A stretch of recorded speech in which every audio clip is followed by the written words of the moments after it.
Hello and welcome back once again to the Single Malt Review. Thank you as usual for joining us. We've got something pretty hip happening for you today, or at least it was a few weeks ago. As you can see by the level in the bottle, it is no longer the brand new whiskey that it once was.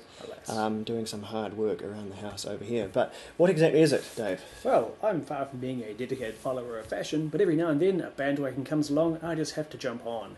And it is the Cask Strength No Age Statement Whiskey, is one of those fine bandwagons. What we have here is Glenlivet Nadurra, which has typically in the past been a very bourbon-heavy No Age Statement Cask Strength blend. However, this is the Nadurra Oloroso. So, exclusively first fill Oloroso sherry casks. Which is pretty unusual for Glenlivet as a style.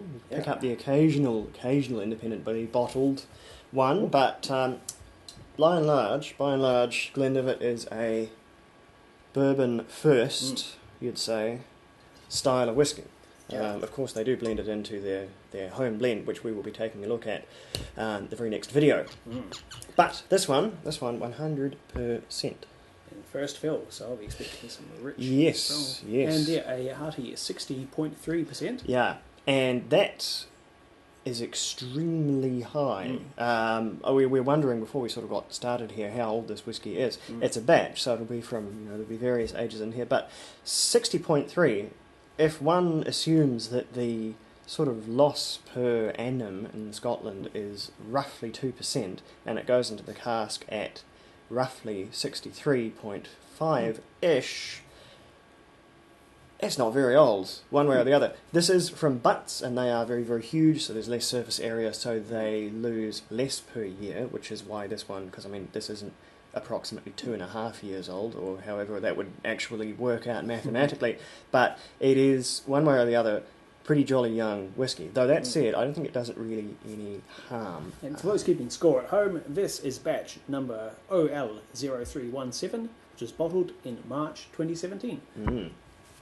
So I think of this, and if you wanted to sort of pigeonhole this is sort of Glenlivet's approach to a Boona from Aberlour. It's a very, very similar kind of whiskey, although looking at the colour, which, although it conspicuously does not mention no colouring on the bottle, when it does mention un-chillfiltered, this is fairly light for a first fill sherry butt. So this has not taken on huge, you could say abundant quantities of colour as the Aboona does. That said, it's still quite a rich it's a healthy colour. That's for sure. So, let's see what we're actually dealing with here, whiskey-wise. Oh, that is a very hot, prickly nose. Yep. Obviously, from that sheer alcohol strength, combined with a fairly warm day. That is, this is a winter warming whiskey, and it is not a winter's day over here. We're sort of on the tail end of our summer, and it is still pretty warm, and this is pretty savage in terms of the sheer alcohol strength coming out of there. Beyond that, I'm getting a strong nose of dried apricots, of crystallised ginger. Even some fresh ginger root. It's a pretty giving nose. It's very, very different, as you might expect, from the normal Glenlivet. Certainly mega different from the Founder's Reserve and the 12 years old ones, the only other Glenlivets that we have touched on the channel, whereas those are very, very classically Speyside. This one, as more sherry-influenced whiskies do, they kind of trend a little bit more towards a Highland character of flavour. It's sort of much, much richer, quite a lot darker in its profile. There's lots of orange citrus and spicy ginger, as Dave mentioned. That's in there in spades. I'll just have a wee quick look at the cheat sheet, since I haven't thrown away the box yet, so we have this unique opportunity to see what they have to say. They've got the colour there, bright gold, which always seems a bit senseless to me, because presumably you can see the colour, but anyway. Dried fruit, raisins, apricots. The raisins I'm not 100% so sure about, but cinnamon and licorice. Licorice. Yeah, maybe, if they say so about the licorice. And so on the palate, we should be looking for smooth and creamy, with a fruitiness of spicy orange and marmalade, and hints of rich dark chocolate. So we'll see if we agree at full strength, if indeed we can taste anything through the 60%. I'm a big fan of richly sherried whiskies, and First Fill Oloroso gives you some of the richest and sherriest.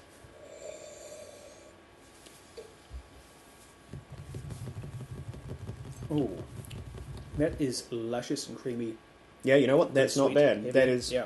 It is. You said that was remarkably approachable at full strength, and I didn't quite believe you.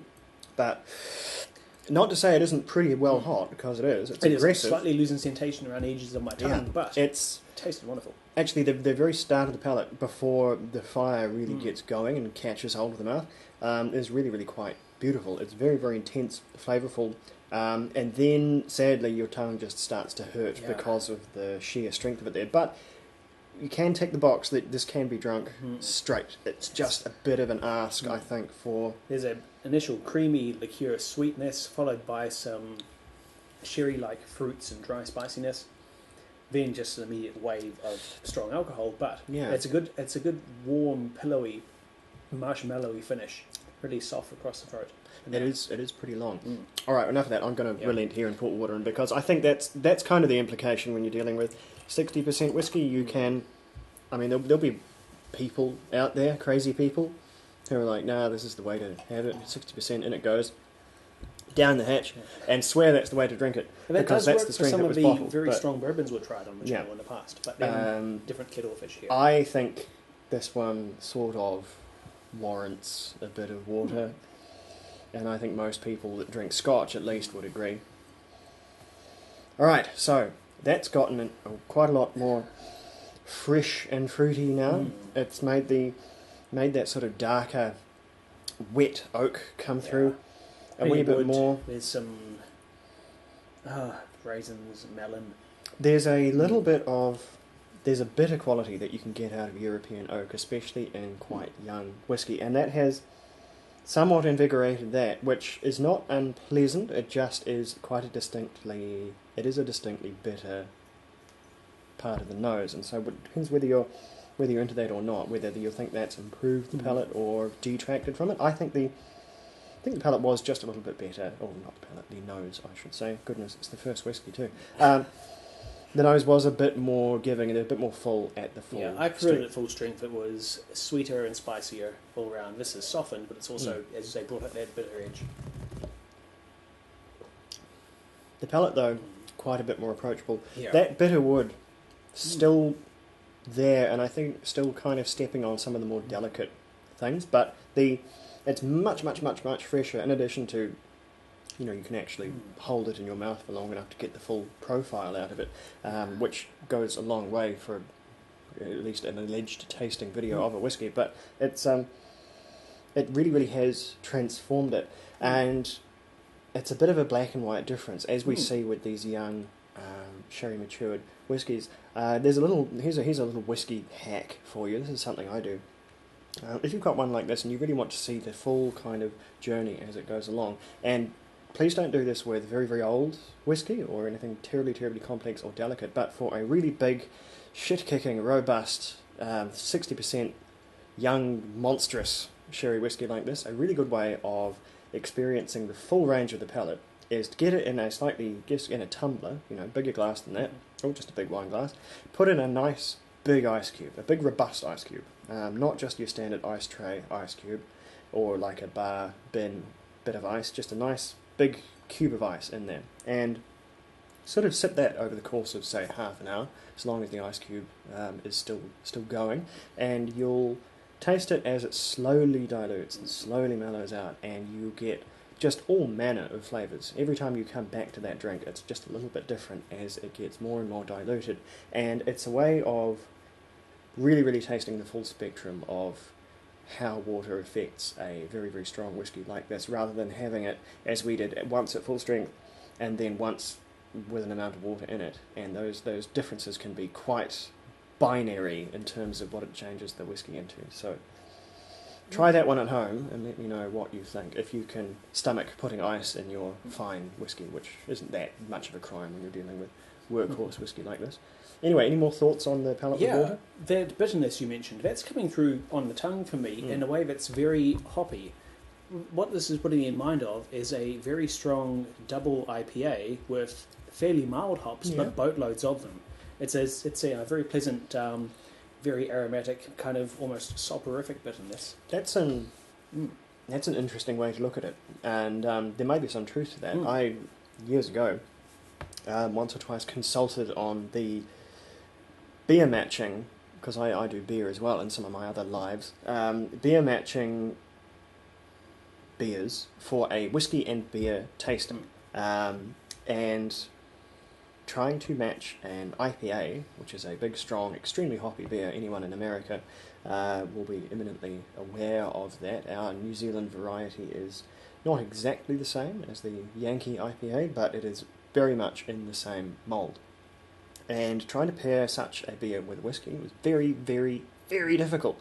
I had to try an awful lot and got extremely drunk by the end of the night. But what we settled on in the end was, it was a Glenfarclas actually, and it was a big, young, sherry, but matured one. Very, very much like this, because that was the only one, we were looking for similarities, and it was the only one we thought really put one in mind of this sort of rich, bitter hoppiness that came from the beer. So that you've made that sort of link is quite sort of maybe validifying, because I had to fight quite hard for that one. Those years ago when we were setting that tasting up. Don't pair IPAs with whiskey. It's a bad idea. Whiskey and beer goes lovely together, but stick with your sort of English varieties, malty beers. Don't go for beers that taste like whiskies. It is a nightmare. A nightmare without end. Take it from someone who's actually had to do it. Anyway. So yeah, quite a binary shift in terms of how this changes when you're going to put water in, and I think not 100% for the better. It turns into a very, very different whiskey, and it loses some of its sort of soft, creamy, un-chill-filtered magic that it has at full strength. Yeah. So maybe we just put a little too much in, maybe it just wants a drop, and you sort of find a plateau there where you can both drink it but not lose that really nice citrusy, mellow. I took it quite easy on the water. I found adding a little water, it hindered the nose a lot. It really softened and kind of bittered that. Took away a lot of the more explosive, sweet and spicy elements. But on the tongue, it's opened it up, it's mellowed it out a bit. It's softened some of those extremes which were so entertaining at full strength, but it's brought other things to the fore as well. And yeah, I think it works both ways. It's great on its own and or just as good with a sensible amount of water added. Well, we should probably get on to what the people want to know. Yeah. The scores. I can already hear them clicking through the video. Where are they? God, where are they? They're usually 5 minutes from the end. So I will bestow this one with fairly middle of the road, but considering it's a very, very young whiskey, so it's doing a lot with the few years that it has. This one is an 81 from me. What do you think? Well, I'm going to go a bit higher. Anyone got some toast? Because this is my jam. I'm giving it 89. This is a great showcase of first fill Oloroso, which is probably one of the best possible cask options for whiskey. And it tastes wonderful. It's full of explosive flavour, and it's great at that stonkingly high strength as well. So you get a lot of whiskey for your dollar as well, because of the sheer number of standard drinks per bottle. A high score and a reasonable toast pun from Dave on that one. So things are already looking pretty hot for the lineup we've got today. So that was hopefully not too shaky first dram of the session this weekend. We will crack into some others, and the very, very first of which will be something of a, let's call it a comparison, because this one is another Glenlivet, one that has been requested more than once, so we have finally got onto that one, but we will see you then very, very shortly. Sounds good. Keep safe, and we will be right back. Thank you for watching.